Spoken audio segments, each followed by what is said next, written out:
बिस्मिल्लाहिर्रहमानिर्रहीम। अस्सलाम वालेकुम नाज़रीन इकराम, मैं हूं मखदूम शाहबुद्दीन और आप देख रहे हैं मेरा फेसबुक और यूट्यूब चैनल। उम्मीद करता हूं आप सब लोग बखैर वाफियत होंगे और जहां भी होंगे अपने अहले खाना समेत खुश भी होंगे और महफूज भी।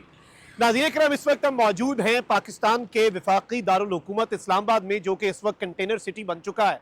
डी चौक के मकाम से आपको बराह रास्त अपडेट दे रहे हैं। इस वक्त एक जानिब तो मुज़ाकरात का वक्त जो इमरान खान साहब ने दिया था वो ख़त्म हो चुका है और अब मुज़ाकरात के बाद का जो मरहला है और मुज़ाकरात की नाकामी के बाद का जो मरहला है उसका बाज़ाब्ता तौर पर आगाज़ हो चुका है। एक तरफ तो ये डेवलपमेंट्स हैं, तो वहीं दूसरी जानिब कुछ बड़े अहम तरीन इक़दाम उठाए गए हैं। सिचुएशन ऑब्वियसली इस वक्त टेंस है और in the coming days, in the coming hours, आने वाले चंद घंटों के अंदर मामलात मजीद वाज़े तो होंगे, लेकिन मुज़ाकरात और एहतजाज की कॉल वापस लिए जाने के हवाले से जो बातें चल रही थी वो कम अज़ कम इस वक्त होता हुआ कुछ नज़र नहीं आ रहा। और इस वक्त मोहसिन नकवी साहब जो हैं उन्होंने भी कुछ बड़े अहम तरीन ऑर्डर्स जारी किए हैं, अहम तरीन स्टेटमेंट्स उनकी भी आई हैं, जबकि अडियाला जेल में इमरान खान साहब ने भी मीडिया से गुफ्तगू की है। और ये गुफ्तगू बहुत अहम है क्योंकि जो मुज़ाकरात की बात चल रही थी या दीगर चीज़ें हो रही थी, तो उस सब के अंदर अब जाकर जो डेवलपमेंट्स हो रही हैं, और इस वक्त आपको हम दिखाते भी हैं आगे कि डी चौक के जो मनाजिर हैं, और यहाँ पर आप देख सकते हैं कि कंटेनर्स की एक भरमार हो चुकी है। और जितने कंटेनर्स यहाँ पर लगाए गए हैं, ये सिर्फ डी चौक नहीं बल्कि इस्लामाबाद के मुख्तलिफ मकामात के ऊपर ये कंटेनर्स लगाए गए हैं। और अभी रास्ते बंद नहीं है लेकिन कंटेनर्स पहुँचा दिए गए हैं। किसी भी लम्हे ये कंटेनर्स जो हैं लगा के रास्ता बंद कर दिया जाएगा और एक कंटेनर्स की दीवार जो है वो बनाई जाएगी। ऑब्वियसली इससे पहले भी कंटेनर्स लगाए गए, लेकिन कंटेनर्स से क्या हुआ ये भी हमने देख लिया, क्योंकि लोगों ने जब पिंडी एहतजाज में पहुंचना था वो तब भी पहुंचे। डी चौक में भी गंडापुर साहब के अलावा बाकी सब लोग तो पहुंच गए। गंडापुर साहब को चले चाय की तलब हो गई थी। और इसके साथ ही साथ अटक जो है वो मकाम बड़ा इंपॉर्टेंट होगा, वहां पर खुसूसी नफरियां जो हैं वो तैनात हो चुकी हैं। इस वक्त मैं आपको पहले तैयारियों का बता देता हूं कि जो गवर्नमेंट की तैयारियां, फिर पाकिस्तान तहरीक इंसाफ की तैयारियां और मौक़िफ़ जो है वो भी आपके सामने रख देंगे। सबसे पहले तो वफाकी वजारत दाखिला जो है उसने चीफ सेक्रेटरी खैबर पख्तूनख्वा को PTI के एहतजाज में रियासती मशीनरी का इस्तेमाल रोकने की हिदायत कर दी है। यानी जो KP के चीफ सेक्रेटरी हैं उन्हें डायरेक्टली विफाक की तरफ से हिदायतनामा जारी कर दिया गया है। तहरीक इंसाफ के एहतजाज के पेश नज़र वफाकी वजारत दाखिला के सेक्शन ऑफिसर की जानिब से चीफ सेक्रेटरी खैबर पख्तूनख्वा को मरासला भेजा गया है। वजारत दाखिला की जानिब से लिखे गए मरासले में चीफ सेक्रेटरी खैबर पख्तूनख्वा को यह हिदायत की गई है कि KP हुकूमत इस बात को यकीनी बनाए कि तहरीक इंसाफ के एहतजाज में रियासती मशीनरी इस्तेमाल ना हो। मरासले में मजीद कहा गया है कि सियासी जमात के एहतजाज में KP के सरकारी अफसरान, नफरी और अखराजात इस्तेमाल ना किए जाएं। जबकि दूसरी जानिब पाकिस्तान तहरीक इंसाफ ने भी एक बहुत बड़ा कदम उठा लिया है और पाकिस्तान तहरीक इंसाफ की तैयारियां ये हैं कि PTI ने 24 नवंबर के एहतजाज के लिए एक खुसूसी स्क्वाड जो है वो तैयार किया है। और जराये के मुताबिक वज़ीर आला KP ने PTI पेशावर के इजलास में स्क्वाड को जिहादी करार दिया है। बाय द वे, PTI का ये मौक़िफ़ है कि इसे कोई बहुत अजीब सा नैरेटिव ना दे दिया जाए। ये जुल्म के खिलाफ जंग जो है वो जिहाद है, तो इसलिए इस स्क्वाड का नाम, PTI का ये मौक़िफ़ है कि जिहादी स्क्वाड रखा गया है। स्क्वाड में PTI यूथ विंग के 9000 कारकुनान जो हैं वो शामिल होंगे और सूबाई वज़ीर जो हैं और मुआविन खुसूसी जो हैं, एक सूबाई वज़ीर और एक मुआविन खुसूसी खैबर पख्तूनख्वा के, एक मीना खान है और एक सुहेल आफरीदी हैं। ये इस स्क्वाड की, जो कि यूथ विंग का एक 9000 अरकान पर मुश्तमिल स्क्वाड होगा, ये इसकी सरबराही करेंगे। खुसूसी स्क्वाड मरकजी काफिले के आगे होगा। स्क्वाड को शेलिंग से बचाव का सामान ऑलरेडी दे दिया गया है। मुआविन खुसूसी KP सुहेल आफरीदी ने बताया कि जिहादी स्क्वाड का मतलब है कि हम जुल्म पर आवाज़ उठाने को जिहाद समझते हैं, जान की परवाह किए बगैर हम मुजाहरे में मौजूद रहेंगे। और इस सब के अंदर इमरान खान साहब की जो कॉल है, तो इस वक्त मैं आपको ये बता दूं कि PTI के बहुत से कारकुनान इस्लामाबाद और रावलपिंडी के जो करीबी इलाके हैं वहाँ पर ऑलरेडी भी एक तादाद जो है वो पहुँच चुकी है।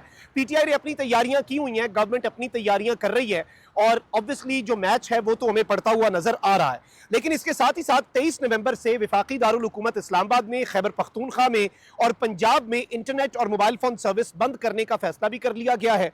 और ज़राए के मुताबिक इंटरनेट और mobile phone service Islamabad, KP और पंजाब के मुख्तलिफ अजला में किसी भी लम्हे मुअत्तल की जा सकती है। ज़रूरत पड़ने पर तैयारी मुकम्मल कर ली गई है और 22 नवंबर से मोबाइल इंटरनेट सर्विस पर फायरवॉल एक्टिव कर दी जाएगी। और फायरवॉल एक्टिव होने से इंटरनेट सर्विस स्लो, जबकि सोशल मीडिया ऐप्स पर वीडियोस, ऑडियोज जो हैं वो डाउनलोड नहीं हो सकेंगी। यानी आप ना कोई ऑडियो डाउनलोड कर सकेंगे, ना कोई वीडियो डाउनलोड कर सकेंगे। 22 तारीख जो है ये दी गई है और फायरवॉल जो है उसके एक्सपेरिमेंट ऑलरेडी कर लिए गए हैं। बहुत से चैनल्स के ऊपर तो फायरवॉल ऑलरेडी लगी हुई है। वहीं दूसरी जानिब पाकिस्तान तहरीक इंसाफ जो है उसका एहतजाज रोकने की तैयारियों में इस्लामाबाद में 8000 इजाफी पुलिस एहलकार तलब कर लिए गए हैं। और इस सब में यह बताया जा रहा है कि पंजाब में 10,000 से ज्यादा एहलकार स्टैंड बाय पर हैं, जबकि मरी में 7 दिन के लिए दफा 144 नाफिज है, जिसके तहत हर किस्म के इज्तिमा, रैलियों और जुलूसों पर भी पाबंदी आयद है।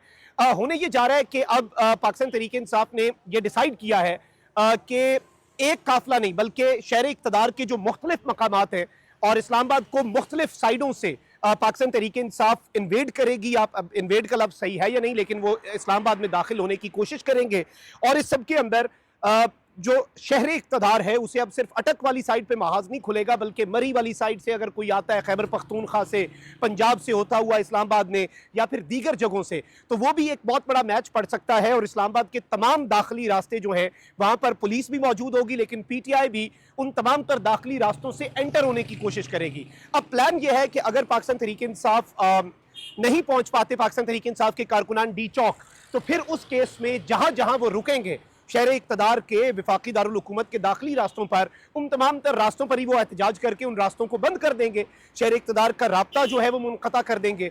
तो इस वक्त बहुत सी स्ट्रैटेजीज़ हैं, बहुत से plan A, plan B, plan C, इस हवाले से चीज़ें चल रही हैं। ऑल्दो इस सब के अंदर मोहसिन नकवी साहब जो हैं उन्होंने भी एक स्टेटमेंट जारी किया आज। वैसे मोहसिन नकवी साहब काफ़ी एक तस्वीर के अंदर बड़े परेशान नज़र आ रहे थे और बॉडी लैंग्वेज बड़ी मैटर करती है, स्ट्रेस तो होगा। और इससे पहले भी हम देख चुके हैं कि डी चौक पे भी मोहसिन नकवी साहब ने तैयारियां तो की, लेकिन लोग पहुंचे।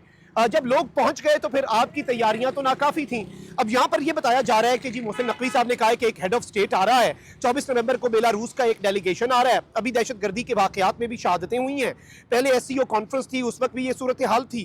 ताजिर अदालत आए हैं कि उनका कारोबार मुतासर हो रहा है। मैं तफसील दूं कि कंटेनर्स की वजह से कितने पैसे अदा किए। हम नहीं कहते कि एहतजाज ना करें, जिसने एहतजाज करना है अपने इलाकों में करें। ये क्या बात हुई कि इस्लामाबाद आकर ही एहतजाज करना है? वैसे आइन जो है वो तो इजाज़त देता है किसी भी पाकिस्तानी शहरी को वफाकी दारुल हुकूमत किसी भी लम्हे आने का, और राइट टू असेंबल जो है एक जगह पर इकट्ठा होना, इज्तिमा का हक जो है वो आइन में वैसे एनश्राइंड है। लेकिन जाहिर बात है इस वक्त दफ़ा 144 नाफिज कर दी गई है और बड़ी सख्ती से निमटने का इन्होंने फैसला किया हुआ है। इस सब के अंदर इन्होंने कहा है कि कंटेनर लगाकर रास्ते बंद करना और ये तमाम तर चीज़ें जिस तरह से हो रही हैं उस हवाले से भी मामलात आपके सामने हैं। जबकि इमरान खान साहब जो हैं उन्होंने जो सबसे इंपॉर्टेंट स्टेटमेंट जारी किया डयाला जेल से और उन्होंने साफियों से गुफ्तगू की है, वो भी मैं आपके सामने रख देता हूँ। इमरान खान साहब ने कहा कि अली अमीन गंडापुर और मिनिस्टर गौर के जरिए ऑफर आई कि एहतजाज मुलतवी कर दें, आपके लिए सब ठीक हो जाएगा। मैंने खुद समेत अंडर ट्रायल लोगों की रिहाई का मुतालबा रखा था ताकि मुज़ाकरात की संजीदगी का पता चले। यानी ये मुतालबा नहीं है, ये प्री रेक्विजिट है कि तमाम तर लोगों को रिहा कर दिया जाए। ये कॉन्फिडेंस बिल्डिंग मैयर है, उसके बाद मुज़ाकरात आगे बढ़ेंगे। तो इमरान खान साहब ने कहा कि इस एक इकदाम से पता चल जाएगा कि आप कितने सीरियस हैं। ये डिमांड वो थी जो फौरी तौर पर पूरी हो सकती थी, जो इन्होंने नहीं की। मुज़ाकरात चलते रहते हैं मगर ये पता चल गया है कि ये सीरियस नहीं थे, ये हमसे सिर्फ एहतजाज मुलतवी करवाना चाहते थे, यानी हमें ट्रैप करना चाहते थे। हाई कोर्ट ने कल जमानत मंजूर की, हुकूमत के पास सुनहरी मौका था कि मुझे रिहा कर दे।